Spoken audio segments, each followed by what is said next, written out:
Hello friends, स्वागत है आप सभी का हमारे यूट्यूब चैनल पर। मैं हूं एस के वर्मा। इस वीडियो में हम जानेंगे 1833 के चार्टर अधिनियम के बारे में। चलिए वीडियो स्टार्ट करते हैं और जानते हैं 1833 का चार्टर अधिनियम। ब्रिटिश भारत के केंद्रीयकरण की दिशा में यह अधिनियम निर्णायक कदम था। देखिए, केंद्रीयकरण की दिशा में दो चीज़ होता है, एक होता है केंद्रीयकरण और एक होता है विकेंद्रीकरण। केंद्रीयकरण होता है, सपोज करो भारत है और भारत का शासन सिर्फ दिल्ली से चलाया जाए, इसे बोलेंगे केंद्रीयकरण। वहीं भारत का शासन दिल्ली, मुंबई, चेन्नई, अलग अलग जगह से, कोलकाता, यहाँ से चलाया जाए तो इसे बोलेंगे विकेंद्रीकरण। तो यह जो अधिनियम है केंद्रीयकरण की दिशा में महत्वपूर्ण है। तो देखते हैं केंद्रीयकरण में क्या कुछ किया गया, विशेषताओं में पता लगेगा।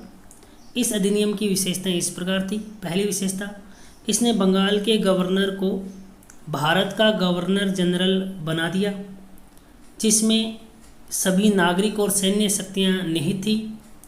इस प्रकार इस अधिनियम ने पहली बार एक ऐसी सरकार का निर्माण किया जिसका ब्रिटिश कब्जे वाले संपूर्ण भारतीय क्षेत्र पर पूर्ण नियंत्रण था।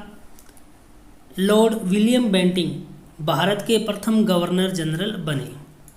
तो पहली और बड़ी विशेषता ये थी कि भारत के अंदर, हमने लास्ट वीडियो में देखा कि भारत, देखो 1773 का रेगुलेटिंग एक्ट किया था, उसमें बताया था कि बंगाल का जो गवर्नर है वह गवर्नर जनरल होगा।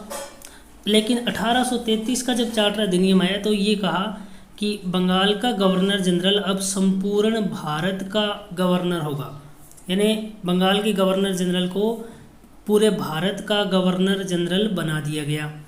और इस गवर्नर जनरल में सभी नागरिक और सैन्य शक्तियां निहित थी, मतलब सैनिक शक्तियां और सिविल शक्तियां, जितनी भी नागरिक शक्तियां इसमें सभी थी। इस प्रकार इस अधिनियम ने पहली बार एक ऐसी सरकार का निर्माण किया जिसका ब्रिटिश कब्जे वाले संपूर्ण भारतीय क्षेत्र पर पूर्ण नियंत्रण था, यानी पूरे भारत के लिए एक गवर्नर जनरल बनाया गया जिसका पूरा ब्रिटिश भारत पर, मतलब एक तरीके से हुकूमत चलेगी। और वह व्यक्ति कौन था जो प्रथम पहली बार भारत का गवर्नर जनरल बना? वह था Lord William Bentinck. Lord William Bentinck, तो लॉर्ड विलियम बेंटिंग था जो भारत का प्रथम गवर्नर जनरल बना। चलिए आगे देखते हैं। इसने मद्रास और बम्बई के गवर्नरों को विधायिका संबंधी शक्ति से वंचित कर दिया। भारत के गवर्नर जनरल को पूरे ब्रिटिश भारत में विधायिका के असीमित अधिकार प्रदान किए गए। इसके अंतर्गत पहले बनाए गए कानूनों को नियामक कानून कहा गया और नए कानून के तहत बने कानूनों को एक्ट या अधिनियम कहा गया। देखिए क्या कहना चाहते हैं।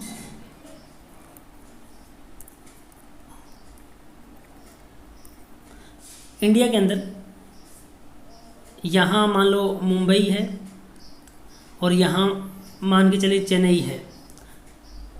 पहले चेन्नई को मद्रास कहा जाता था, मुंबई को बम्बई कहा जाता था। तो यहाँ इसने मद्रास और बम्बई के गवर्नरों की विधायिका संबंधी शक्ति क्या कर दी? समाप्त कर दी, उससे वंचित कर दिया गया। और बंगाल का जो गवर्नर था उसे क्या बना दिया गया? पूरे भारत का गवर्नर जनरल। मतलब यहाँ इनकी शक्तियाँ समाप्त हो गई, मतलब विकेंद्रीकरण समाप्त हो गया। विकेंद्रीकरण समाप्त हो गया और यहाँ सारी शक्तियाँ आने का मतलब केंद्रीकरण किया गया।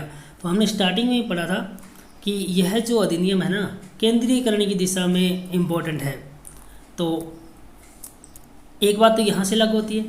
और पूरे भारत का जो गवर्नर जनरल बनाया गया था विलियम बेंटिंग को, उसे पूरे ब्रिटिश भारत के विधायिका के असीमित अधिकार दे दिए एक अकेले बंदे को।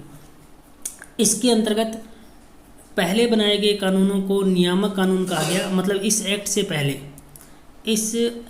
पहले जितने भी कानून बने वो नियामक कानून थे और इसके बाद जो बने उनको एक्ट और अधिनियम कहा गया। ईस्ट इंडिया कंपनी की एक व्यापारिक निकाय के रूप में की जाने वाली गतिविधियों को समाप्त कर दिया गया। समाप्त कर दिया गया। अब यह विशुद्ध रूप से प्रशासनिक निकाय बन गया। इसके तहत कंपनी के अधिकार वाले ब्रिटिश राजशाही और उसके उत्तराधिकारियों के विश्वास के तहत कब्जे में रह गए। मतलब ये जो एक्ट था ना 1833 का, इसने क्या किया, जो ईस्ट इंडिया कंपनी थी अभी तक जिसके कुछ अधिकार बाकी थे, अब इसको पूर्णतया समाप्त कर दिया। इसको व्यापारिक निकाय ख़त्म कर दिया कि ब्रिटिश ईस्ट इंडिया कंपनी अब व्यापार नहीं करती। अब इसे क्या बना दिया गया, प्रशासनिक निकाय बना दिया। ओनली राजनीतिक कार्य, मतलब बिजनेस का इसका पार्ट था वो कैंसिल कर दिया गया। अब ये सिर्फ क्या करती थी, राजनीति करती थी, और वो भी किसके अंडर में, वह भी यहाँ इस लाइन को ध्यान से पढ़िएगा, विशुद्ध रूप से प्रशासनिक निकाय बन गया। इसके तहत कंपनी के अधिकार वाले क्षेत्र ब्रिटिश राजशाही और उसके उत्तराधिकारियों के विश्वास के तहत कब्जे में रह गए। मतलब ब्रिटिश ईस्ट इंडिया कंपनी किसके अकॉर्डिंग काम करने लगी, किसके अंडर में आ गई पूर्णतया, ब्रिटिश राजशाही। मतलब आप ये कह सकते हो ईस्ट इंडिया कंपनी का राज नहीं, ब्रिटिश राज था। प्रश्न कई बार पूछा जाता है, कौन सा एक्ट है जिसके तहत ब्रिटिश ईस्ट इंडिया कंपनी के व्यापारिक अधिकार पूर्णतया समाप्त कर दिए। तो पूर्णतया समाप्त कर दिए वह था 1833 का चार्टर अधिनियम। चलिए आगे देखते हैं। चार्टर एक्ट 1833 में सिविल सेवक समझते हो आप, आईएएस की जो नौकरी है, यूपीएससी एग्जाम लेता है, यूपीएससी, ये सिविल सेवक बनते हैं। कलेक्टर जो है, आईपीएस जो है, आईएफएस जो है, ये सिविल सेवक हैं। सिविल सेवकों चार्टर एक्ट 1833 में सिविल सेवकों के चयन के लिए खुली प्रतियोगिता का आयोजन शुरू करने का प्रयास किया गया। इसमें कहा गया कि कंपनी में भारतीयों को किसी पद, कार्यालय और रोजगार को हासिल करने से वंचित नहीं किया जाएगा। हालांकि बोर्ड ऑफ डायरेक्टर्स के विरोध के कारण इस प्रावधान को समाप्त कर दिया गया या वापस ले लिया गया। देखिए, बोर्ड ऑफ डायरेक्टर्स निदेशक मंडल, या सीओडी बोल सकते हो, कोर्ट ऑफ डायरेक्टर्स बोल सकते हो। तो यहाँ क्या किया गया, इस एक्ट के अकॉर्डिंग 1833 के अकॉर्डिंग सिविल सेवा के लिए खुली प्रतियोगिता शुरू की गई, प्रवेश परीक्षा शुरू की गई, और कहा गया कि कंपनी में भारतीयों को भी शामिल करें। लेकिन सीओडी, कोर्ट ऑफ डायरेक्टर्स, इसी को हम बोल रहे हैं बोर्ड ऑफ डायरेक्टर्स, इसी को बोलते हैं निदेशक मंडल, ये तीनों एक ही बात है। इन्होंने आपत्ति दर्ज कराई क्योंकि पैसा इनका लगा हुआ था। इस आपत्ति के कारण इस प्रावधान को क्या कर दिया गया, कैंसिल कर दिया गया। तो डियर फ्रेंड्स, ये जो थे ये थे 1833 के चार्टर अधिनियम की विशेषताएं। तो उम्मीद करते हैं आपको समझ में आया होगा 1833 का चार्टर अधिनियम। वीडियो अच्छी लगी हो तो हमारे यूट्यूब चैनल सब्सक्राइब करें, बेल आइकन दबा लें। बेल आइकन दबाने से आपको लेटेस्ट वीडियो का नोटिफिकेशन मिलता रहेगा। साथ ही प्ले स्टोर से हमारा ऐप SK गुरुकुलम जरूर डाउनलोड करें। तो इस वीडियो में इतना ही।